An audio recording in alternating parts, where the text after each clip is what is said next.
Hello everybody, this is George Ponder for WPCentral.com.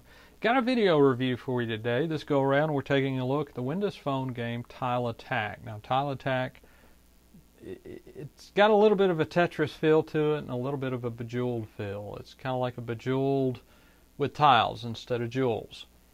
Main menu is laid out fairly simple. You've got options to resume a game, start a new game, view the local high scores, and then your parameters or your settings.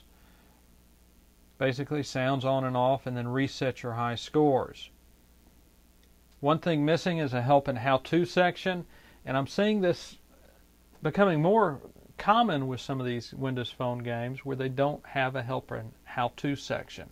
Now you can figure out Tile Attack after a couple of minutes of play, but your tile movement is specific. I mean, it's limited to horizontal movements basically, and you really can't figure that out until you just start tinkering with the game. It'd be nice if it had an instruction, just one page of instructions showing how to move the tiles or what limitations the movement has. Getting into the games, there are 3 modes. Again, this is where a help and how-to section would be nice to tell you what these modes are. Now, I'll give the developer credit. In the marketplace description, he describes these 3 modes. Now, Classic is basically a multi-level game where you've got falling tiles and you're trying to remove them before the tiles build up to the top of the screen. Now, to remove the tiles in any of these modes, you've got to create a combination of 3 or more of the same colored tiles. The combination can be vertical, horizontal, L-shaped, U-shaped,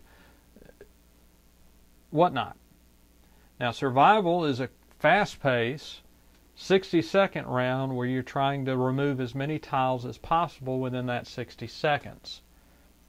Puzzle mode, it reminds me of the Bubble Burst games where you've got a solid screen of tiles and you're trying to remove them all. Now, one note with the Classic, it is multi-level. Each level has a set number of tiles that'll fall. So when you exhaust and clear the screen of all the tiles, you'll advance to the next level. As you advance through the levels, the game gets a little bit more challenging because the tiles fall quicker. Let's go ahead and get in the game so you can see what it looks like.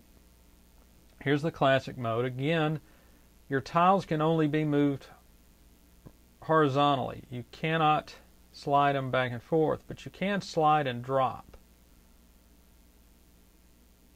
Need to keep that in mind, especially when these towers get tall or the columns get tall and you need to move things around.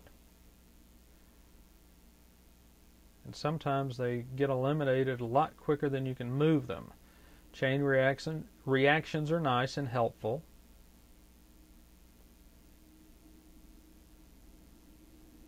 But you will continue this until you run out of all the tiles and advance to the next level. All in all, Tile Attack is a fun game. It's an entertaining game, something nice to pass the time with. Again, the only real downside is that it doesn't have that help section. But you can figure it out. Give it a few minutes to tinker with, and you'll figure the movement out and everything else. 2 versions are available of Tile Attack. You've got a free ad-supported version and then a 99-cent ad-free version. Both are available over at the marketplace, and as always, we'll have the marketplace links in the review.